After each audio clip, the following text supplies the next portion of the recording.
بسم اللہ الرحمن الرحیم۔ السلام علیکم ورحمۃ اللہ وبرکاتہ۔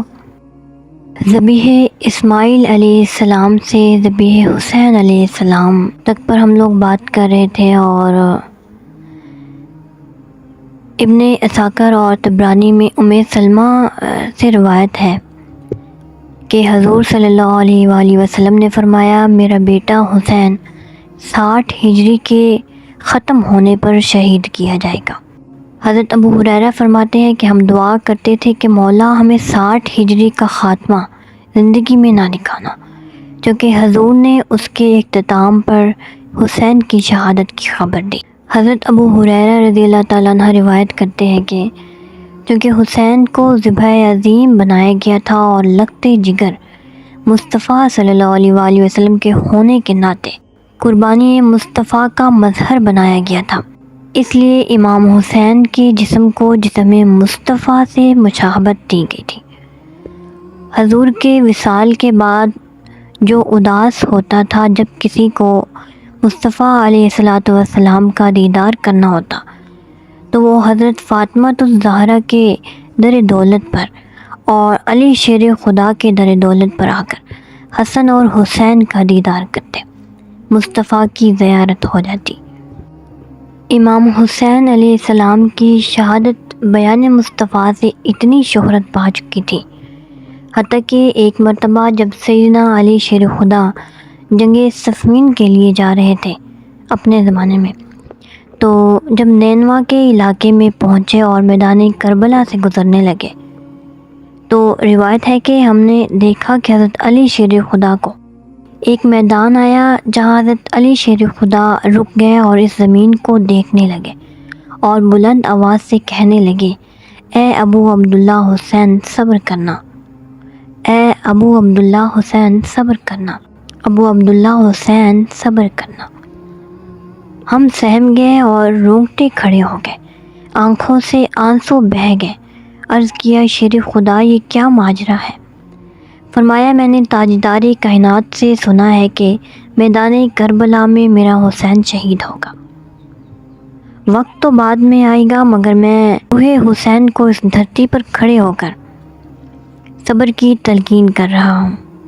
حضرت سلمہ رضی اللہ تعالیٰ عنہ فرماتی ہیں کہ جب نبی کریم صلی اللہ علیہ وآلہ وسلم نے مجھے شہادت حسین کی خبر دی اور فرمایا، جبرائیل نے مجھے مقتل حسین میدان کربلا کی مٹی لا کر دی ہے، اور وہ مٹی آقا علیہ السلام نے مجھے عطا فرما دی ایک شیشی میں، اور فرمایا یہ میرے شہزادے حسین کی مقتل کی مشہد کی کربلا کی مٹی ہے، اسے سنبھال کر رکھنا۔ فرمایا، سلمہ دیکھتے رہنا، جب یہ مٹی خون میں بدل جائے اس دن سمجھ لینا کہ میرا حسین شہید ہو گیا۔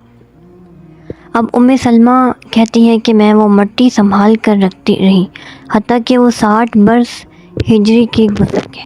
61 ہجری کا ماہ محرم آیا، 10 محرم الحرام کا دن تھا۔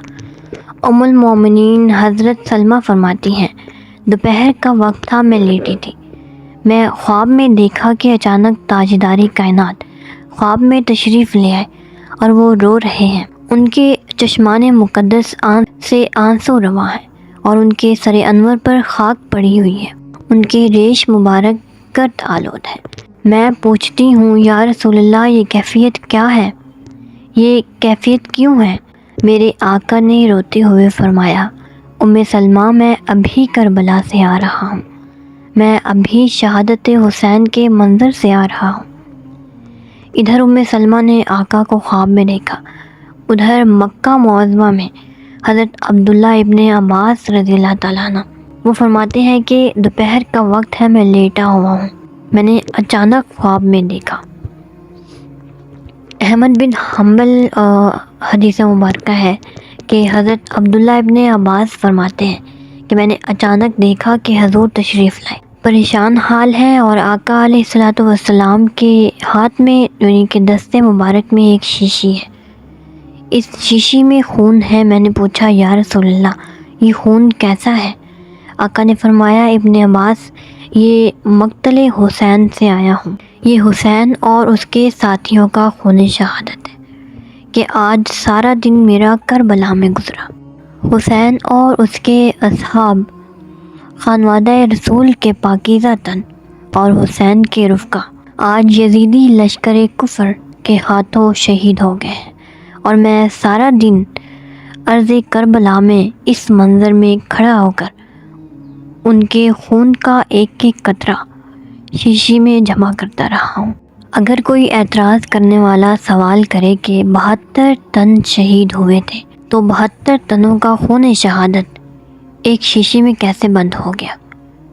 تو ہاں، اس کا جواب یہ ہے کہ اسی طرح جیسے 1400 صحابی کا غسل کا پانی مصطفیٰ کے ایک لوٹے میں بند ہو گیا تھا۔ تو دوستو، یہ 10 محرم الحرام 9 محرم کی شب سے شروع کرتے ہیں کہ 9 محرم الحرام کو امام حسین اور عصر کا وقت ہے۔ تھکے ہارے جسم کے ساتھ اپنے خیمے کے سامنے میدانی کربلا کی ریت پر بیٹھے ہیں، اپنی تلوار سے سر کی ٹیک لگا کر بیٹھے بیٹھے اونگ آ گئی۔ 10 محرم یعنی اگلے دن یوم عاشور کا انتظار کر رہے ہیں۔ آنکھ لگ گئی اور ادھر ابن سعد فیصلہ فائنل ہو جانے کے بعد حکم دیا کہ حسین اور اس کے لشکر پر حملہ کر دو۔ حملے کی تیاری کر دی اور حملہ کرنے کے لیے امام علی مقام کے اور اہل بیت و اطہار کے خیموں کے قریب یزیدی لشکر پہنچ گیا۔ یزیدی لشکر کا شور سن کر سیدنا امام علی مقام کی ہمشیرہ حضرت سیدہ زینب رضی اللہ تعالیٰ عنہ باہر تشریف لائی اور امام حسین کے پاس آ کر آپ کو بیدار کیا۔ آپ نے سر اوپر اٹھایا اور پوچھا، زینب کیا بات ہے؟ عرض کیا، امام علی مقام، یزید کا لشکر حملے کی تیاری کر چکا ہے۔ فرمانے لگے، زینب ہم بھی تیاری کر چکے ہیں۔ بھائی جان، تیاری سے کیا مراد ہے؟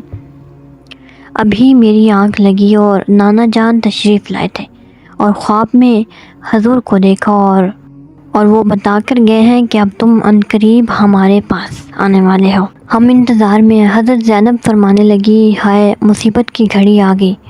فرمایا، زینب افسوس نہ کر، صبر کر، اللہ تم پر رحم فرمائے گا۔ امام علی مقام نے عباس کے ذریعے یزیدیوں سے اس شب کی مہلت مانگ لی کہ جنگ کا آغاز کل سے کریں گے، یعنی یوم عاشورہ سے۔ آج کی مہلت دے دو تاکہ میں اپنے رب کے حضور جی بھر کر عبادت کر سکوں، اس حیات ظاہری کے آخری سجدے کر سکوں۔ کل فیصلہ کر کے جنگ کا آغاز کر دینا۔ امام علی مقام نے شب عاشورہ کی مہلت لے لی۔ جب وہ لشکر واپس چلا گیا، آپ اپنے خیموں کے قریب آئے۔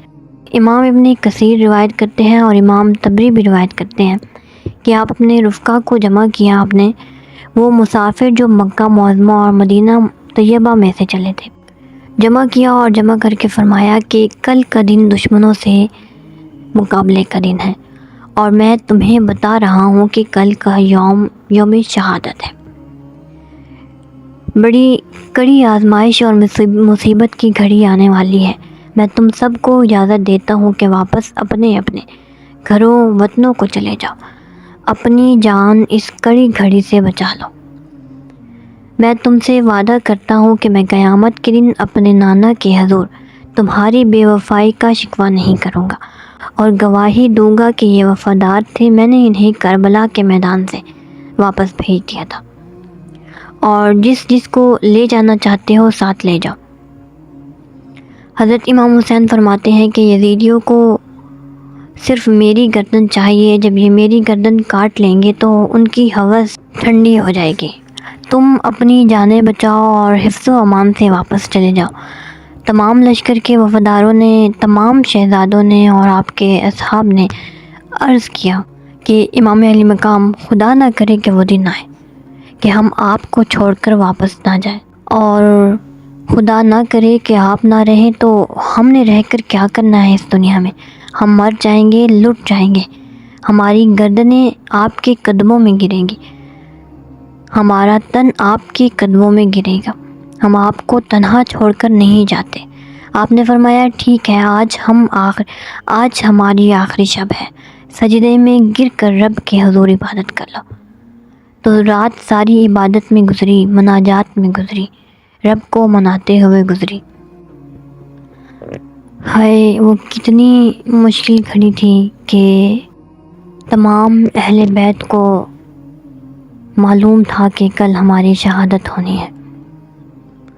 وہ کیسے لمحات ہوں گے جب انسان کو یہ معلوم ہو کہ کل میری موت واقع ہو جانی ہے۔ ان کی پھر بھی کوشش رہی کہ وہ رب کو منائیں، اور آج ہم ہیں کہ ہمارے اوپر مشکلات آتی ہیں اور ہم ہار جاتے ہیں، ہم رب سے شکوے کرنے لگ جاتے ہیں کہ ہم تو آپ کی عبادت بھی کرتے ہیں، ہم سب کچھ کرتے ہیں، پھر بھی ہمارے ساتھ ایسا کیوں؟